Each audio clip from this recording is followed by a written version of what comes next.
Give us your assessment. Is there a way out? The war is a total disaster. It's a catastrophe, nothing less. It is such a shame that this took place. In fact, I gained a lot of respect for our current president's father by the fact that he had the sense not to go into Iraq. He won the war and then said, let's not go the rest of the way, and he turned out to be right. And Saddam Hussein, whether they like him or didn't like him, he hated terrorists. He'd shoot and kill terrorists. When terrorists came into this country, which he did control and he did dominate, he would kill terrorists. Now it's a breeding ground for terrorists. So, look, the war is a total catastrophe. Who do you blame? And they have a civil war going on. Who do you blame? Well, there's only one person you can blame, and that's our current president. I mean, obviously, Rumsfeld was a disaster, and other people that are giving him advice have been a disaster. And Condoleezza Rice, who's a lovely woman, but she never makes a deal. She doesn't make deals. She waves. She gets off the plane. She waves. She sits down with some dictator, 45-degree angle. They do the camera shot. She waves again. She gets back on the plane. She waves. No deal ever happens. So, I mean, You got to close the deal at some point. You got to make deals. The world is dying to make deals, and we don't have the right people doing it. The Vice President, Dick Cheney. Well, he's obviously a very hawkish guy on the war. He said the war was going fantastically just a few months ago, and, you know, it's just very sad. I don't know if they're bad people. I don't know what's going on. I just know that they got us into a mess, the likes of which this country has probably never seen.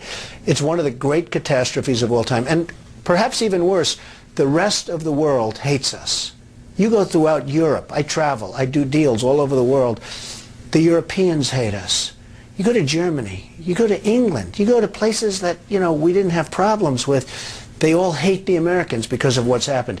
We had a chance after September 11th to be the most popular, for the first time ever, to be the most popular nation on earth, and we blew it. Everybody, for the first time, people felt sympathy. I'm not saying it's a great thing to have sympathy in terms of yourself, but for the first time they felt a sympathy and a love for this country because of what happened. And we blew it. How does the United States get out of this situation? Is there a, how do they get out? way out? You know how they get out? They get out. That's how they get out. Declare victory and leave. Because I'll tell you, this country is just going to get further bogged down. They're in a civil war over there, Wolf. There's nothing that we're going to be able to do with a civil war. They are in a major civil war, and it's going to go to Iran, and it's going to go to other countries. They are in the midst of a major civil war, and there's nothing. And by the way, we're keeping the lid on a little bit, but the day we leave anyway, it's all going to blow up. And Saddam Hussein will be a nice person compared to the man, and it will be a man, it will not be a woman. That we understand. People say, oh, gee, you didn't give the women a chance. It will be a man.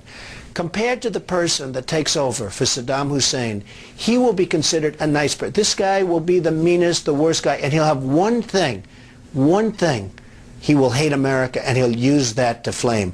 So, I mean, this is a total catastrophe, and you might as well get out now because you're just wasting time. And lives. You know, nobody talks about the soldiers that are coming back with no arms and no legs. And I saw at Mar-a-Lago on Mondays, I make Mar-a-Lago my club that you know about. In Palm Beach. I make that twice now. On a Monday, I let returning Iraqi injured soldiers come to the premises. The most beautiful people I've ever seen. But they're missing arms and legs. They're with their wives. Sometimes they're with their girlfriends. And the tears are coming down the faces of these people. I mean, the thousands and maybe hundreds of thousands, and the Iraqis that have been just maimed and killed. This war is a horrible thing. Now, President Bush says he's religious, and yet 400,000 people, the way I count it, have died, and probably millions have been badly maimed and injured. What's going on? What's going on? And the day we pull out, it's going to explode. We're keeping the lid on a little bit. It's still a catastrophe. But the day we pull out, because they're in a civil war, whether we want to admit it or not, they're in a civil war. What do you think of some of these scandals that are unfolding in Washington right now? As we speak, the Attorney General is under fire, Alberto Gonzales. What do you make of this as an executive trying to watch an administration? Look, everything in Washington has been a lie. Weapons of mass destruction was a total lie. It was a way of attacking Iraq, which he thought was going to be easy, and it turned out to be the exact opposite of easy. He reads 60 books a year. He reads a book a week. Do you think the president reads a book a week? I don't think so. He doesn't watch television. Now, one thing I know is that when I'm on television, I watch, or I try. Because you do. Your own ego says, let's watch. Let's see whether it's good or bad. You want to watch, right? He doesn't watch television. So he's on television being interviewed by you or somebody else. He doesn't watch. Does anybody really believe that? Now they're doing this whole scandal with the U.S. attorneys. Now they're finding emails. And it's proven to be a lie. Everything's a lie. It's all a big lie.